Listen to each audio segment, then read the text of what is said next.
রাত বাড়ার সঙ্গে সঙ্গে পশ্চিমবঙ্গ তথা গোটা ভারতে রাস্তার দখল নিতে শুরু করে মেয়েরা। যাদবপুর একাডেমি কলেজ স্ট্রিট তো বটেই, শহরের প্রতিটি কোণায় জেলায় জেলায় রাতভর চলত জমায়। এমনকি রাজ্যের সীমানা পেরিয়ে দিল্লি, মুম্বাই ও বেঙ্গালুরু রাত জাগছে আর্জি করের নির্যাতিতার ন্যায় বিচারের দাবিতে।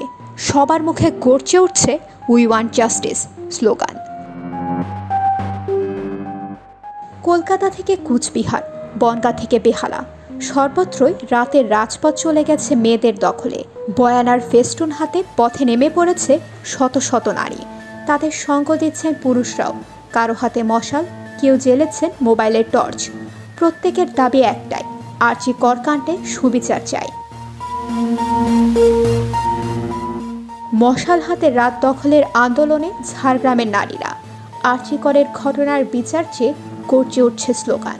হাওড়ায় বিভিন্ন রাস্তায় মানুষের ঢল নেমেছে। রাত দখলের কর্মসূচিতে পোস্টার, ব্যানার হাতে পথে যৌনকর্মীরাও। একাডেমিতেও ভিড় 8 থেকে 80 সব বয়সের নারীদের। তাদের একটাই স্লোগান, ইনসাফ চাই। প্রসঙ্গত, ভারতের পশ্চিমবঙ্গের 138 বছরের পুরনো আর্জি কর মেডিকেল কলেজের এক চিকিৎসককে ধর্ষণের পর হত্যা ঘিরে ভারত জুড়ে বিক্ষোভ ছড়িয়ে পড়েছে। এই হত্যাকাণ্ডের প্রতিবাদে দেশ থেকে নিপীড়নমূলক ব্যবস্থার বিলোপের লক্ষ্যে বুধবার ভারতের স্বাধীনতা দিবসের রাতে রাস্তায় নেমে বিক্ষোভ পালনের ঘোষণা দেন দেশটির নাগরিকরা।